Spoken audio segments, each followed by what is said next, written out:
sa ating buhay na Diyos. Sa araw po ito po yung pinaka-first Sunday, no po, ng year 2026. So tayo nagpapasalamat sa biyaya po ng Diyos. Tayo buhay, amen? Buhay po ba kayo?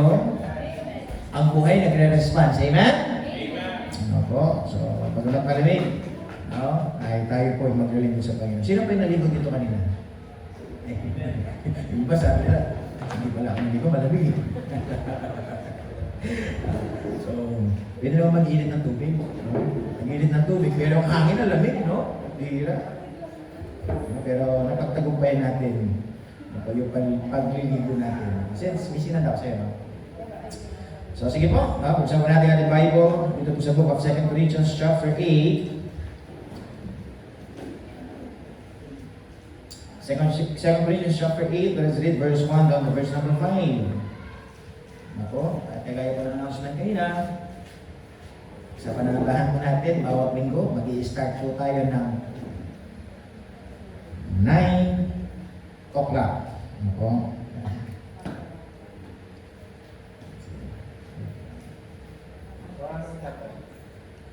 Chapter 8. Sige. Chapter 8, verse 1, doon to verse number 5. Sige po, basahin po natin sa salita. Verse number 5, sabay-sabay po tayo. The Bible says, in verse number 1, moreover, brethren, we do to you wit of the grace of God bestowed on the churches of Macedonia. And verse number 2, ay po, begin.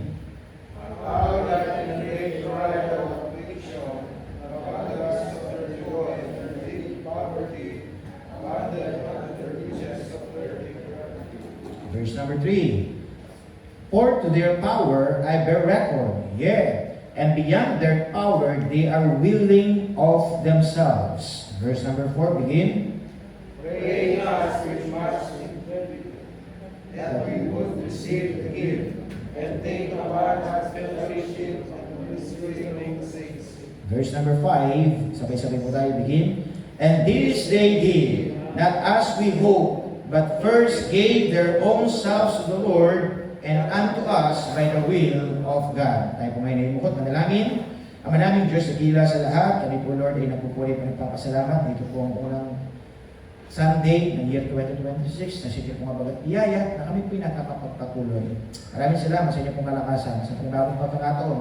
Ang dalayan po namin o Diyos sa mga bawat mga pagkakataon na pinagkakalbo po sa amin, ay huwag po namin sayangin. Kung hindi nawa, makita po namin na kayo aming kailangan na lapitan, kayo kailangan po namin pasalamatan, at kailangan po namin mapakinggan ang inyong mga salita upang sa ganun sa aming pong buhay, kami po'y lumakas, kami po'y makapagpatuloy sa hamon po ng buhay. Kaya dalangin po Lord, kayo po manguna po sa buhay po ng bawat isa, sa mga salita po na namahayag, sa umaga pong ito, ang pong Santong Banal na Espiritu, ang patuloy po na kumilos po sa aming pong kalagitnaan. Ang bawat isa ay patuloy maunawaan, makita po namin ang aming pong sarili, makita po namin po Diyos ang inyong pong kagilag-gilaras na biyaya sa aming pong mga buhay. Bless you rin po ang mga Sunday schoolers, ang nila pong murang edad. Sana po patuloy po sila makinig, magamit, mahubog nang sa ganun Lord na patuloy po sila magamit sa ikalalawak po ng inyong pong kawain. Bless you po Lord ang ngayong pagpapatuloy sa umaga pong ito. Ito po kami dalangin sa pangalan ni Jesus. Amen. Sige po, you may please be seated now. So once again, good morning. At tayo nagpapasalamat sa Diyos sapagkat tayo muli nagkakita-kita, sabihin natin na masaya sapagkat sa oras pong ito, tayo po muli nagkatipon sa biyaya po ng Panginoon. Amen po ba? Masaya po ba kayo? Amen? Amen. Meron po nakasulat dito sa likod ko eh. Nababasa niyo po ba yung nakasulat? Basahin nyo nga, ready go! Pinasulat po po dyan para huwag po kayo matulog. Kasi awake, ibig sabihin dapat gising. Na po, bumangon. Nasa buhay po natin, hindi po. Yan po yung tema po ng mga youth this coming March. Kaya nilagay na po nila sapagkat yung nakasulat po dati dyan, na yung from His word we thrive, in His love we strive. Sa year 2025 po natin, tema po yun. Na po, but this year, 2026, magkakaroon po tayo ng ibang tema. Na po, at ito nga po, yung first is, sa mga young people, is awake. Na po, kailangan tayong magising. So ngayon tayo nagpapasalamat sa Diyos mga kapatid sapagkat nakalipas po ang year 2025. Amen po ba? Amen. Diba sa year 2025, iba't ibang klaseng kalungkutan, iba't ibang klaseng pagsubok, iba't ibang klaseng suliranin, at yun nga, minsan dumapo yung karamdaman natin, nakala natin hanggang doon na lang yung buhay natin. Pero salamat sa biyaya ng Diyos hanggang ngayon buhay tayo. Amen? Nandito tayo sa unang Sunday ng year 2026. na tayo po'y magpapasalamat, na tayo po'y patuloy na maglilingkod sa ating Panginoon Diyos. Minsan sa buhay natin, iniisip natin, Pastor, ba't kaya ganyan ang buhay ko? Parang walang pagbabago. Mahirap ako. Kaya hindi na ako maglilingkod sa Diyos. Isn't it, minsan tayo, maraming tao nag-iisip sila, Pastor, kaya hindi ako makapaglingkod sa Panginoon kasi mahirap lang ako eh. Mahirap ang sitwasyon ko. Alam niyo po ba sa Bible, mga kapatid, dito po sa atin nabasa, meron po isang gawain ng Panginoon, mga kapatid, in the book of 2 Corinthians chapter 8 and verse number 1. Na sabi po dito, mga kapatid, ibalik po mga sis. Ayun, nawala sis. No? Ang sabi dito, moreover, brethren, na po, we do to eat of the grace of God bestowed on the church of Macedonia. Tingnan daw po natin, mga kapatid, yung bang biyaya na po ng Panginoon doon sa simbahan po ng Macedonia. Bakit sinabi na sila'y nakakapagpatuloy sa biyaya ng Panginoon? Bakit po? Ano po ba ang kanilang kalagayan? Sabi po sa verse number 2, mga kapatid, how that in great trial of affliction, the abundance of their joy and their deep poverty, na po abounded unto the riches of their liberality. Nasabi niya dito, mga kapatid, nandoon ang kanilang matinding pagsubok. Na po, meron silang tinatahak, mga kapatid, sa verse number 2. Nasabi nila, mga kapatid, nandun sila sa pagtangis, kahirapan. At nasabi nila, mga kapatid, deep poverty. Mas mahirap pa sila sa mahirap. Intindihan niyo po ba? Sabi ko nga kanila, mga kapatid, marami mga tao minsan, nagiging handang ang kalagayan nila sa buhay para hindi makalapit sa Diyos. Ano sinasabi nila? Ano yung dinadahilan nila? Pastor, mahirap lang po kami. Pastor, masirap po ang aming sitwasyon. Pastor, walang-wala po kami. Pero don't you know, mga kapatid, in this book, the churches of Macedonia, binigyan tayo ng halimbawa, mga kapatid, na sa paglilingkod sa Diyos, wala tayong pwedeng idahilan. Amen po ba? Wala tayong pwedeng idahilan. Hindi mo pwedeng sabihin mahirap ka. Hindi mo pwedeng sabihin na nandun ka sa mahirap na sitwasyon. Hindi mo pwedeng sabihin walang-wala ka kaya hindi ka maglilingkod sa Diyos. Kasi ang sabi nila, mga kapatid, ito, mahirap pa sila sa mahirap. Pero naglingkod sa Diyos. Mga kapatid, why? Kasi sabi dito, mga kapatid, sa verse number 3. Verse number 3, sabi niya dito, for to their power, I bear record beyond their power, they are willing of themselves. Wala na silang kakayanan, mga kapatid. Napawala sila sa natin mga bagay-bagay. Pero sila, mga kapatid, ang sikreto po nila, kaya sila nagpatuloy sa biyaya ng Diyos. Kasi bakit? Kasi po, willing sila. Alam niyo po ba yung word na willing? Meron po silang pusang loob. Hindi na pipilitan. Na po, kaya ang ginawa nila, mga kapatid, willing silang magbigay ng oras. Willing silang magpagamit. Willing silang magbigay. Pagkamat wala sila, pero patuloy pa rin po sila nagbigay. Kaya sabi sa verse number 4, praying us with much more entreaty, that we would receive the gift and take upon the fellowship of ministering to the saints. Could you imagine? Ano pa po yung ginawa nila? Nagpagamit pa po sila. Nagministeryo sila. Na po, mahirap na sila, pero nagbibigay pa rin sila. Mahirap yung sitwasyon nila. May mga pagsubok silang dinadanas, pero willing pa rin silang magpagamit, umawit para sa Panginoon. Mga kapatid, kaya lang ginawa nila, mga kapatid, what is their secret? Sabi sa verse number 5, ito po kanilang ginawa. Sabi sa verse number 5, and this they did, not as we hope. Sabi na Apostle Paul, ito ang kanilang ginawa, na hindi ko man inaasahan. Na po ang ginawa nila, sabi niya, but first, gave their own selves to the Lord. Ano po kanilang binigay? Kanilang sarili. Na po, una nilang binigay ang kanilang sarili sa Panginoon. Na po, and unto us by the will of God. Could you imagine, mga kapatid, ano po yung naging kaisipan ng churches of Macedonia in this book of 2 Corinthians chapter 8, verse number 1? Binigay nila mismo ang kanilang sarili sa Panginoon. Ay walang bagay, mga kapatid, na magiging dahilan nila para hindi sila maglingkod sa Diyos. Amen po ba? Amen. Walang dahilan. Bakit? Kasi binigay nila ang kanilang sarili sa Diyos. Ano yung nilagay nila sa kanilang sarili? Ang buhay ko, Lord, sa iyo. Kasi sa iyo naman talaga nanggaling. Kung naman nagiging dahilan, bakit ako nakakapagpatuloy? Marami akong dinadanas sa kahirapan, pero dahil binigay ko ang aking sarili sa iyo, wala akong ibang danamot na mga bagay na meron tayo. Amen po ba? Kaya sabi po ng ating pag-aaralan this morning, mga kapatid, what kind of service did you give to the Lord? Anong klaseng paglilingkod ang binigay mo sa Panginoon last year? Year 2025. Magkaroon tayo ng tinatawag na reflection. Tignan natin, anong klaseng pagtrato natin sa Diyos last year? Na, ano ba yung tingin natin sa Panginoon? Sabi ko mga kapatid, ano yung paningin natin sa Diyos? Ano yung sabihin natin, mga kapatid, sa buhay natin? Ano ba yung ginawa natin sa Panginoon last year? Di ba? Kasi binigyan ka ngayon ng panibagong taon. So kailangan mga kapatid, magkaroon tayo ng tawag na pagsisiyasat sa ating sarili. Anong klaseng paglilingkod ba ang aking binigay noong year 2025? Ako naman ngayon ay binigyan ng Panginoon ng panibagong taon, year 2026. Anong mas kailangan kong gawin? Na po, ang unang punto sabi niya dito, fail. Fail ba? Bagsak. Diba? Anong klaseng paglilingkod na binigay niyo sa Panginoon? Bagsak ba? Isn't it?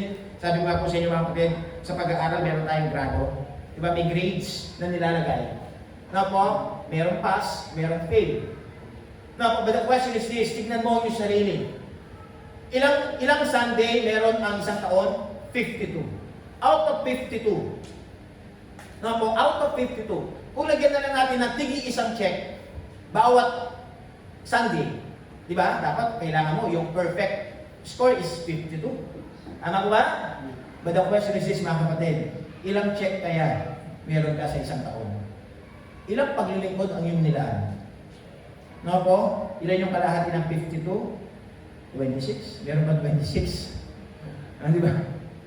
Minsan maraming mga tao na nanambahan lang sila, nagsisimba lang sila tuwing birthday nila.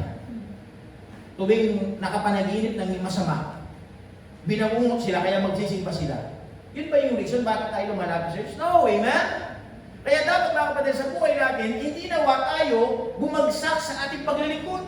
Kung hindi dapat mga kapatid na sa buhay natin, tingnan natin ang ating sarili, Lord, paglilingkuran kita hanggat ako'y nabubuhay. Amen? Yeah. Dapat ganun eh. Maging kaisipan natin, Lord, maglilingkod ako sa iyo hanggat ako'y nabubuhay. Hanggat binibigyan mo ko ng lakas. Hanggat ako'y nakakapagpatuloy sa buhay, bagamat mahirap, pero every Sunday, maglilingkod ako sa iyo. Amen po ba? Dapat ganun. Tignan natin mga kapatid, kamukha po yung panibagong taon. I-goal natin yung 52 Sunday. Mahirap pang i-goal yung 52 Sunday, meron ka naman 365 days. Hindi niyo po ba? Sa isang taon mga kapatid, meron 365 days. Ang inihingi ng Panginoon sa atin, 52 days out of 365 days. Hindi man buong araw, ilang oras lang. Mga kapatid, kaya sabi ng Panginoon, huwag natin ipagdamot. Kung nung nakaraang taon, mga kapatid, nag-fail ka, bumagsak ka, may absent ka, mga kapatid, hindi mo nagampanan ang iyong tungkulin, pero sabi ng Panginoon, huwag ka pa rin mag-give up. Never give up, because fail means. Anong ibig sabihin ba ng fail, sis? Sinulat mo ba? Sulat mo para iyaan natin. Anong ibig sabihin ng fail? F-A-I-L. Sabi niya dito, first attempt in learning. Now po, first attempt in learning. So minsan, sa isipan natin, no po, out of that word fail, no po, dapat huwag pa rin mawala ng pag-asa. Minsan marami mga estudyante sabi nila, ay, bagsak naman ako, ba't pa ako mag-aaral? Ba't pa ako papasok? Di ba? Yung bang fail na nga siya, mas lalo siya naging fail. No po, mas lalo niya binagsak ang kanyang sarili. Why not, mga kapatid, improve mo yung sarili? Kaya nga sabi ng Panginoon kapatid, yes, sometimes you fail. Sometimes nagkakamali ka, sometimes nandun ka, bumagsak ka. Pero sabi ng Diyos, sabi po ng meaning ng fail sa Panginoon, mga kapatid, first attempt in learning. No po, huwag kang humintong matuto. Amen po ba? Bakit tayo kailangan patuloy na mabuhay? Bakit tayo kailangan patuloy na maglingkod sa Diyos? Sapagkat patuloy po tayong natututo sa biyaya ng Diyos. Amen po ba? Hanggat tayo buhay, marami tayong malalaman. Marami tayong matututunan. Kaya ang sabi ng Diyos, mga kapatid, though sometimes you fail, pero huwag kang hinto. This year, 2026, meron ka pa rin first attempt in learning. Marami pa rin tayong dapat malaman. Marami pa rin tayong dapat matutunan. Marami pa rin tayong dapat, mga kapatid, na sa buhay natin, makita natin ano ba ang kalooban ng Diyos sa ating pong buhay. Kaya sabi ng Diyos, this year, 2026, huwag mong hayaan na patuloy ang iyong grade maging fail. Dapat, mga kapatid, pass. Dapat, mga kapatid, na-please natin ng Diyos. Dapat, mga kapatid, na sa buhay natin, kahit gaano man tayo kabisi, kahit gaano man tayo, mga kapatid, na sa buhay natin, ang dami natin, masyado tayong akupado. Pero nawa, pagdating sa Panginoon, bigyan natin siya ng panahon. Amen po ba? Yeah. Yung bang talagang bibigyan natin ng Panginoon, hindi yung magdadali natin, sige po, titignan ko kung meron po akong oras. Could you imagine? Sasabihin mo sa Panginoon yan, ito, simba tayo. Di ba karapat dapat na ang tao magsimba sa Diyos? Amen. Sumamba sa Panginoon, pulihin ang Panginoon. Tama ba? Kaya never na never na once sa ating bubuka, sa ating mga bibig na sasabihin natin, sige po, titingnan ko kung may oras ako. Ano naman niyo po ba? Kasi nga, deserve ng Diyos paglingkuran. Now, kaya never natin sasabihin, sige po, titingnan ko kung may oras ako. Lagi dapat tayo may oras pagdating sa Diyos. Kasi nga ang Diyos, mga kapatid, hindi siya nagsasawa, binibigyan tayo ng oras. Binibigyan tayo ng pagkakataon, binubuhay ka, ginagabayan ka, mga kapatid, sinisafeguard ka. Bakit? Kasi anak ka niya. Kasi bakit? Gusto niya someday makapag-isip ka, ikaw ay talagang maglilingkod na may katapatan. Kaya sabi ng Diyos, mga kapatid, huwag nawa natin mailagay sa ating kaisipan. Sige po, tingnan ko muna kung nakamod ako. Inuulit ko po mga kapatid, at paglilingkod sa Diyos, hindi po ba yung mood? Amen po ba? Hindi ba yung mood? Ay, hindi ako nakamod na, hindi mo na ako magsisimba. Ay, hindi ako nakamod na, hindi mo na ako mag-pray. Di ba? Ay, hindi ako nakamondisyon ngayon, saka na lang. Mali po yun mga kapatid. Amen po ba? Mali yun. Nga po kasi ang Diyos deserves niya na paglingkuran natin siya. Kaya hindi dapat by mood. Oh, isipin niyo po mga kapatid, kung kaya ng Panginoon sasabihin niya sa atin, humingi ka ng tulong sa Kanya. Lord, sana bigyan niyo po ko ng kagalingan. Sige, tingnan ko muna kung may oras ako sa iyo. Kasi ikaw lagi kang walang oras eh. Di ba? Sabi mo sa kayo, Lord, bigyan niyo po ako ng lakas, extend niyo po yung buhay ko. Sige, tingnan ko muna kung nakakondisyon ako. Hindi ako nakakondisyon ngayon eh. Bala ka. Guess niyo po ba? Guess niyo po ba? Yeah. Na minsan gano'n ang tinatrato natin sa Diyos, tapos pagdating sa atin, ayaw natin na gano'n. Mga kapatid, kaya sabi ng Panginoon mga kapatid, huwag nawa natin laging fail. Yung grado natin sa Diyos. This year, 2026, bagong taon. May panibagong pagkakataon. Amen? May panibagong simulain. Pwede tayo ulit tumayo. Pwede tayo ulit magbago. Amen? Pwede tayo ulit gumawa. No po? Kaya sabi ng Panginoon mga kapatid, don't ever, mga kapatid, na pakinggan natin sa tanas, hindi, bagsak ka. Fail ka. Kaya huwag ka na maglingkod. Dito ka lang sa akin. Ano po? Kaya sabi ko ng ating pinag-aralan, what kind of service you give to the Lord? Fail ba? The second thing. End. Anong ibig sabihin ng end? The end. Tapos na. Ano po? End is not the end. Alam niyo po ba sa Panginoon, kamukha po yan, nagtapos na ang year 2025. Hindi ibig sabihin tapos na. Meron pa rin panibagong taon. Po, kaya sa buhay natin mga kapatid, ang paglilingkod sa Diyos, hanggat buhay ka, maglingkod ka, amen? Walang end. Hanggat malakas ka, hanggat may kakainan ka, maglingkod ka sa Diyos. Hindi mo sasabihin, oh sige, 5 taon lang ako magsisimba. Di ba? Ikaw pa yung magbibigay ng taon, o kaya buwan. Sige, magsisimba ako sa Panginoon, magbibigay ako pa. Sige, 5 years. Ano ka, contractual? Contractual ba yung paglilingkod mo sa Diyos? Di ba? Dapat hindi gano'n. Di ba? Hindi ka na endo. Di ba? Sa word, merong word na endo. Ay, na-endo na ako eh. Tapos na eh. Di ba? Sa paglilingkod sa Diyos, mga kapatid, hindi. Hanggat may panibagong taon, nagpapatuloy, continuous. Napo, para bang ganito eh. Napo, the end. Diba? Diba? Sa ibang mga naman, meron silang nakasulat, itutuloy. Diba? Diba? Abangan. Diba dapat sa buhay natin, marami tayong dapat abangan? Tama ba? Yung para bang ganito, maraming tao yung naghusga sa akin eh. Year 2025, maraming tao naghusga. Maraming tao yung magsabihin natin, ay wala, hindi mangyari. Ay wala. Diba? Maraming nag-down sa'yo. Pero ang tanong mga kapatid, doon mo ba tatapusin yung kanilang sinasabi? Na talagang wala ka na. Diba? Dapat ano sasabihin mo? Abangan nyo. Amen? Abangan nyo sa year 2026. Diba? Baka yung mga sinabi nyo, kainin nyo. Tama ba? Kasi meron pa tayong kailangan, meron tayong kakainan na magbago. Meron tayong kakainan mga kapatid, dahil meron tayong panibagong taon, panibagong umaga, na pinagkakaluban Diyos sa atin, hindi pa po tapos ang lahat. Bagamat ang tao, mahilig siya maglagay ng tuldok. Ang tao po kasi judgmental eh. Tama ba? Ang tao judgmental, wala. Yan ang tao eh. Huhusgahan ka, i-judge ka, para mailagay sa iyong kaisipan, wala na. Wala na pag-asa. Wala na nagmamahal. Diba? Wala na akong pagkakataon, wala na. Kasi yun ang goal ng mundo eh. Pero ang sabi ng Diyos, mga kapatid, hindi dapat maging ganoon kung ikaw ay Kristiyano. Ano yung nilagay mo sa iyong kaisipan? Bagamat ganun ang sinasabi ng iyong kapwa ang iyong mahal sa buhay. Ano sasabihin mo sa kanila? Abangan nyo. May bagong taon eh. Di ba? Hindi pa ako magsumikap. Akala nyo, hindi makakayanan ha? Hindi naman ako nag-iisaan dyan ng Diyos. Di ba? Hindi naman sa lahat ng pagkakataon, nandun ako sa baba. Di ba? Bisan kasi akala ng iba, para bang sila nasa taas na sila. Para bang, di ba? Di mo sila ma-reach. Ngayon, kung kayo mananampalataya, huwag na huwag po kayo mawawala ng pag-asa. Kasi nga, hindi ka nag-iisa, may Diyos ka. Lumalapit ka sa Diyos. Ito nga, naglilingkod tayo sa Panginoon. Bakit? Kasi gusto natin kunin yung favor ng Diyos. Gusto natin makita ng Panginoon, Lord, kailangan mo kami sabihin natin sa buhay natin, naglilingkod tayo na may katapatan. So therefore, sasabihin ng Panginoon, sige, gagamitin pa kita. Iangat ko ang iyong buhay.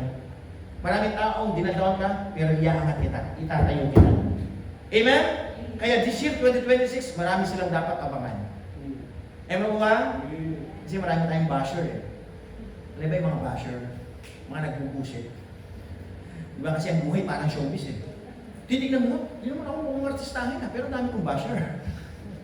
Diba? Kasi ganyan ang mundo eh. Diba? Yung crab mentality, hilaan pababa. Nako, pero lagi natin sabihin sa nila, hindi pa tapos dito, abangan nyo. Diba? Kaya nag-ibig sabihin ng end. Sis, ano ibig sabihin ng end? Basahin nyo nga po. Ready, begin. Yung sa baba, ready, begin. Yung effort mo never dies. Kaya patuloy ka gumawa ng effort. Mag-effort ka. Diba? Magpursige ka. Magsumikap ka. Na po, itayo natin sarili. Hindi natin tinatayo para mamayabang tayo. Itatayo natin para ipapakita yung biyaya ng Diyos sa kanila. Na po, yun ang kailangan natin gawin. Hindi natin kailangan mga kapatid na sabihin natin na kukunin yung approval ng tao. Kung hindi lagi, no po, i-bless tayo ng Panginoon for the sake para ang Diyos ang mataas. Hindi para magpapurin. Ipapakita natin silang mali sila. Bakit? Kasi may Diyos tayo eh. Mali sila. Bakit? Kasi pwede tayong baguhin ng Panginoon. Mali sila. Bakit mga kapatid? Kasi ang Diyos mabiyaya sa buhay natin. Ang Diyos natin pinaglilingkuran ay buhay. Amen po ba?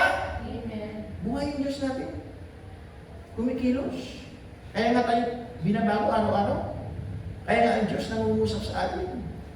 Na po, sabi ng mga inawit kanina, napakaganda ng mga inawit, di ba? I stand redeemed by the blood of Jesus. Alam niyo po ba yung word na redeem? Tinubos.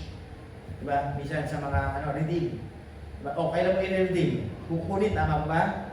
No? So ngayon mga kapatid, sabi ng kanta, ako'y tataya. No po, na talagang ninubos, redeem. Bakit? Kasi sa dugo ni Kristo. Kaya meron panibagong simulain. Bakit? Kasi nga, binigyan tayo ng panibagong pagkakataon ng Panginoon. No po, anong inawit ng mga duet natin? Pangako. Diba? This year, patuloy tayo mangako sa Diyos. Amen? Amen. Mangako na ano? Maglilingkod sa Diyos. Could you imagine? Napakaganda ng awitin. Tagalog na po yun ha. Ewan ko lang kung di po makunawaan. Napakaganda ng kanta eh. Diba? Ang lyrics? Napakaganda. Yung challenge na dapat patuloy tayo mangako sa Diyos. Sapagkat ang totoo nagmamahal, nangangako. Wala pa kayong mangako sa Panginoon, dapat patuloy tayo mangako sa Diyos. Tapos ano yung pinawag ng choir? Unchangeable God. Meron tayong Diyos na hindi nagbabago. Ano ba sabi ng Panginoon sa Hebrews chapter 11? Jesus the same yesterday, today, and forever. Kaya meron tayong Diyos na hindi nagbabago. Kaya nga dapat mga kapatid sa buhay natin, patuloy natin lapitan ng Panginoon.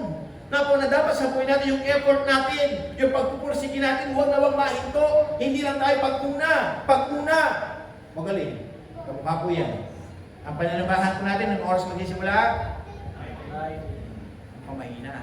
Ano po oras magsisimula? 9. Alam niyo po ba, bawat taon, 9 o'clock talaga yan. Kaso, alaunan, nakakalimot. Pero pwede ba mga kapatid, sa buhay natin, this year 2026, sabi ko nga sa inyo, mangako tayo, hate to be late. Bira, no? Dapat huwag na tayo magpalit. Dapat be on time. Kaya alam niyo ba, kaninang 9 o'clock, umawit na po kami. Umawit na kami, bakit? Kasi naghihintay na yung Diyos. Amen? Kaya dapat huwag natin paghintay ng payan kung hindi dapat lagi tayong on time. Sa buhay natin, why? Because we have an unchangeable God. Yung inawit ng choir, what a powerful song. Napaka uplifting ng kantang yun. Na po, bakit? Kasi ang Diyos natin, pinakita doon gaano siya kadakila, gaano siya kakapangyarihan sa buhay po natin. Kaya nawa sa buhay natin, effort never dies. Number 3. Hindi pa po ba kayo? Say amen? Yan po yung huli. Would you imagine, napakabilis lang natin. Ano yung oras natin? 10:10. Di ba? 10 o'clock pa lang. Di ba?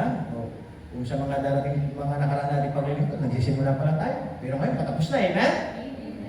Ako? So ngayon mga kapatid, what kind of service will you give to the Lord? Patuloy mo ba sasabihin ano? Hindi ako pwede. Hindi, kayo na lang. Pwede kayo natin sabihin sa kayo na yung word na, ano yung opposite ng no? Ano po? Yes. Dapat lagi natin sinasabi sa Panginoon, yes, Lord. Amen? Huwag natin sasabihin, no! Di ba? Yung bata, di ba minsan yung may mga batang pasaway? Tinuturuan ko siya, sabi, no, no, no! Sabi niya, di ba? Tinuturuan ko na, no, no pa rin eh. Di ba? Ayaw ko niya sanayin yung no. Amen po ba? Kapag tinuturo na kayo, say yes. No po, yun ang kailangan natin gawin, no. Mga kapatid, alisin natin yung no sa buhay natin. What kind of service we can give to the Lord? Don't say always no to God. Say yes to God. No po, ang sabi ni Satanas, no. No. Diba? Ano kasi yung kanta dati? Yung sumikat sa panahon ni Sister Dayan? No, no, no. Ay, nobody pala yun. Nobody pala. Kasi, no. Yung kapanahonan niya tayo, no? Nobody but you, di ba? No. Yung bang sa buhay natin mga kapatid, I repeat, no. Palitan natin ng, ito po, ito yung ibig sabihin talaga ng no, pag Kristiyano ka. Na po, ang ibig sabihin? Next opportunity. Diba? Ang no kasi mga kapatid, parang tinatapos mo na yung conversation. No! Diba? Parang tapos na eh. Pero kapag Kristiyano ka mga kapatid, yung no, dapat ang meaning niya, next opportunity.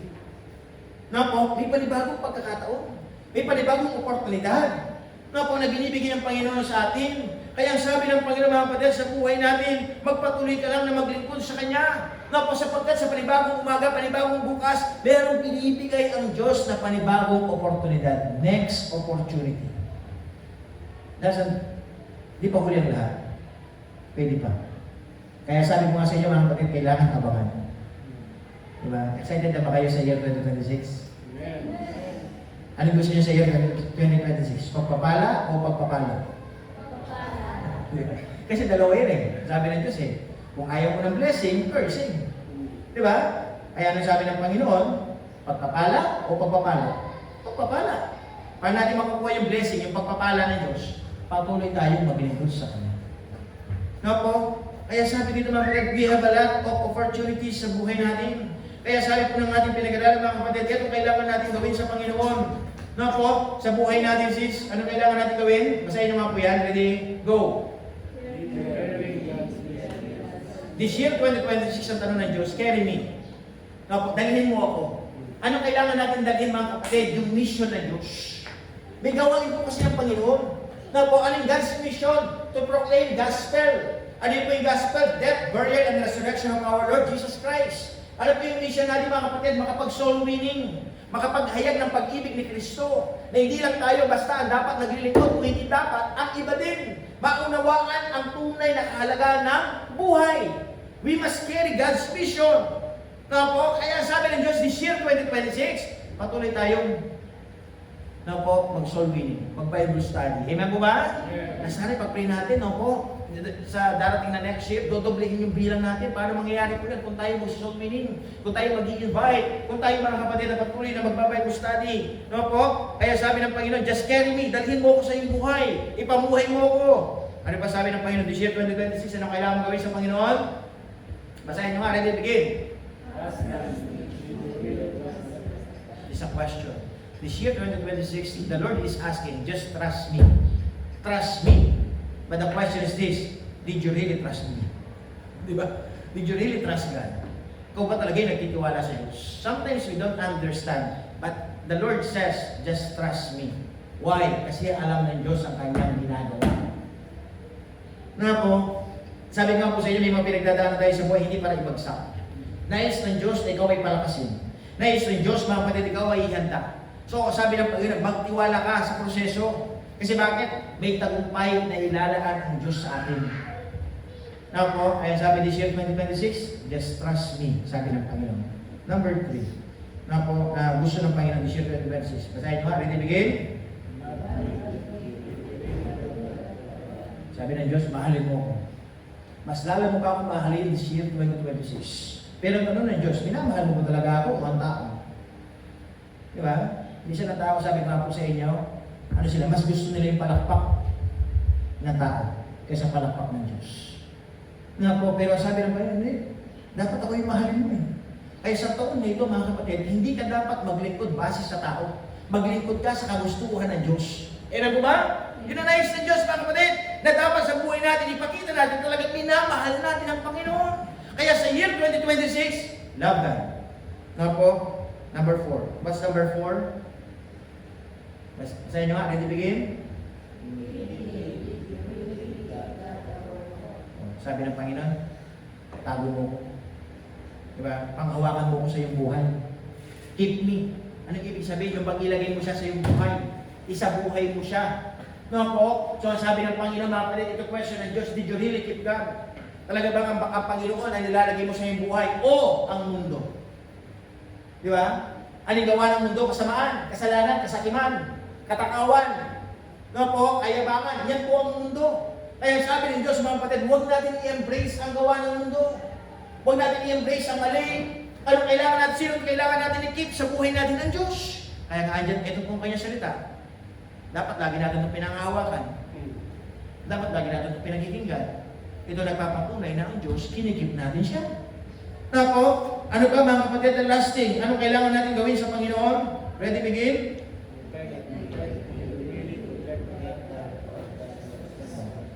Iisipin natin, Pastor, kailangan pa ba natin protektahan ng Diyos? Hindi. Ang tinutukoy dyan, mga kapatid, protect me. Anong ibig sabihin? Yung bang ang Panginoon sa pamagitan ng iyong buhay dapat natataas, hindi nadudumisan. Di ba? Yung karangalan ng Diyos dapat laging nandyan. Kaya sabi ng Diyos, protektahan mo ang pangalan ng Diyos. Na po? O pinoprotektahan mo lang ang iyong sarili? It is a question. Thus this year, mga kapatid, 2026, that the Lord is asking, carry me, trust me, love me, keep me, and protect me this year, 2026. Sapagkat ang sabi ng Diyos, magiging mabuha po ang 2026 kung dahil ilalagay po natin ito sa ating buhay. Kaya sabi niya dito, mga kapatid, why do you become strong? Bakit ka lumalakas? Diba? Bakit nangahangad tayo na lumakas? Bakit tayo naghahangad, mga kapatid, na bumuti ang ating buhay? Diba? Sabi ko nga kanina, hindi para magmayabang, hindi para magmalaki, hindi para magpapuri sa iyong sarili, kung hindi nawa makita ang biyaya ng Diyos. Na po, kaya sabi po ng pinaka-conclusion natin, take a high level of service this year, 2026. Take a higher of service. Taas natin yung paglilingkod natin. Na po, tingnan natin na napakalaki ng Diyos. Kailangan tayo sabihin natin na yung bang iangat natin ang Panginoon, yung level ng ating paglilingkod. Na po, kaya this year, mga kapatid, magpatuloy lang tayo, gumawa, gawin ang kalooban ng Diyos. Inuulit ko po, in the book of 2 Corinthians chapter 8, verse 1 to 5, may churches doon, may mga tao doon, mga kapatid, mahirap pa sila sa mahirap, wala silang lahat, mahirap ang kanilang sitwasyon, pero nakita sila ng Panginoon na talaga naging totoo. Bakit? Kasi binigay nila ang kanilang sarili. Na po, binigay nila ang kanilang sarili. Ang tanong, nanatili ba silang ganon? Na mahirap, dukha? Wala, hindi po. Binless sila ng Diyos. Pinagpala sila ng Panginoon. Bakit? Kasi pinakita nila kanilang sarili na talagang totoo sila sa Panginoon. Sabi ko nga po sa inyo, ang isang tao, makikilala mo siya kapag wala siya. Tama ba? Makikilala mo kung ano talaga siya. Sa wala siya. Sa meron siya, siyempre, pwede siya magpakita ng tao. Meron siya eh. Tama? Pero sa gitna ng kanyang pinagdadaan ng pagsubok, problema, na sana makita tayo ng Panginoon, totoo pa rin tayo. Amen po ba? Kaya sabi po ng ating pinag-aralan, dapat hindi fail, dapat hindi end, dapat hindi no. Yung sagot natin sa Diyos. Dapat, lagi natin tingnan, positive way. Kaya sa challenge po ng Panginoon, let us carry God, let us trust God, let us love God, let us keep God, and let us always protect God sa buhay po natin. Gawin po natin ito this year, 2026. Amen po ba? Kahit po lahat ito mayo, susunod this. Sige po, just bow your head, close your eyes. So umaga po ito, tayo po magnilay-nilay. Siyasabi mo yung sarili. Nang sabi ng Panginoon, meron kang panibagong taon. Ito yung unang Sunday ng year 2026. Pero ang tanong ng Panginoon, tignan mo yung nakalipas. Year 2025, na tanong ng Panginoon, anong klaseng paglilingkod ang ginawa mo? Anong klaseng pagtrato sa Diyos ang ginawa mo? Anong klaseng pagbibigay ang ginawa mo para sa Panginoon? Kaya sabi ng Panginoon, dapat hindi laging fail, hindi laging end, hindi laging no. Ang lagi mo sinasabi sa Panginoon, dapat sa buhay natin, sinasabi natin, Lord, hindi pa dito tapat, hindi pa dito nagtatapos. Meron pa pong panibagong taon ang ibinibigay sa akin, kaya ako naman ay magsusumikap sa aking katapatan. Pwede ba? Sabi ng Panginoon, sa year 2026, dalihin mo naman ako sa buhay mo. Pagtiwalaan mo naman ako sa buhay mo. Mahalin mo naman talaga ako. This year 2026, ipakita mong importante ako, sabi ng Diyos. Nawa, patuloy natin i-keep ang Diyos sa buhay natin. Ang mga kasalanan, alisin na natin sa ating buhay. I-embrace natin ang Diyos. Sapagkat ang nais ng Diyos, patuloy mo ko. Sa pamagitan ng iyong buhay, mapatunayan mo ang biyaya ko sa buhay mo. Kaya sabi ng Diyos, pwede mo ba akong protektahan? Huwag kang maging padalos-dalo sa iyong desisyon. Huwag kang maging padalos-dalo sa iyong ginagawa. Maging maingat tayo sa lahat ng pagkakataon. Kaya sa umaga po nito, kinausap kayo ng Diyos. Bakit hindi ka lumapit? Panibagong taon, panibagong linggo, first Sunday ng year 2026. Inaasahan ka ng Diyos, meron lang 52